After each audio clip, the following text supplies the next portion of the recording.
大家好，我是超子，今天给大家分享一下炖牛肉的技巧。不用高压锅，软烂入味，不腥也不柴。炖牛肉选肉时最好带一点肥肉，肥瘦相间，炖出来才香。首先将买回来的牛肉改刀成大块，切好以后放入盆中，加入清水浸泡，提前浸泡1到2个小时左右，把血水泡出。泡好以后把血水倒掉，再用清水清洗一遍。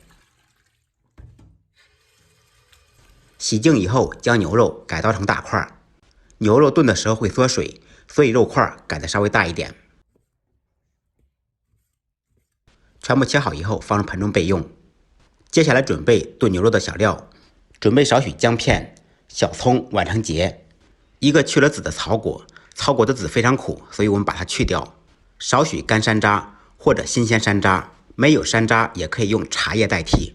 放山楂和茶叶主要是牛肉容易炖软烂。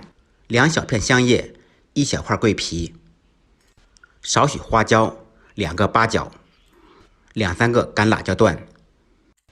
起锅做水，冷水下锅放入牛肉。新鲜的牛肉不用焯水，直接炖就可以了。开大火烧开锅，开锅以后撇去浮沫，因为我们直接炖，所以浮沫必须撇干净。新鲜牛肉焯水炖的话，鲜味减一半，而且炖出来吃着发柴。浮沫全部撇净以后，放入准备好的小料，放入1小块冰糖，先不要放盐，先放盐的话，同样吃着会发柴。用中小火炖50分钟左右，最好用砂锅炖，砂锅炖肉味道更香。利用炖肉的时间，我们准备一个土豆，切成厚片，再改刀成滚刀块。切好以后放入清水中清洗一下，洗掉表面的淀粉，然后控水备用。准备一个可爱的西红柿，同样切成小块。另起锅做少许油，油温5、6成热，下入切好的土豆块，在锅中炸约2分钟左右，将土豆表面炸至金黄。土豆经过油炸，炖出来吃着更香，而且炖的时候不容易炖烂。炸好以后捞出控油。牛肉已经炖了50分钟了，掀开盖子，满屋飘香。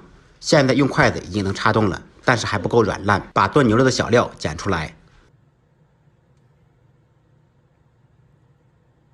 放入炸好控油的土豆，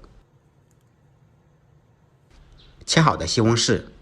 接下来我们调味，放入半勺生抽酱油，增加鲜香味，少许老抽调下颜色，喜欢吃清汤的老抽可以不放。1小块豆腐乳，适量的盐，胡椒粉。继续开中小火炖15分钟到20分钟左右，把牛肉彻底炖软烂，炖入味。又炖了20分钟，这个时候汤汁已经变得粘稠，牛肉又香又软烂。炖的时候还可以放入自己喜欢吃的蔬菜或者粉条，吃完肉用汤汁拌饭、煮面条，那真的是嗷嗷香。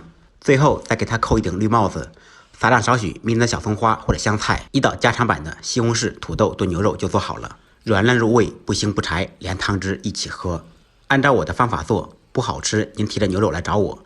感谢朋友们的支持点赞，再忙再累记得按时吃饭。下期视频见，拜拜。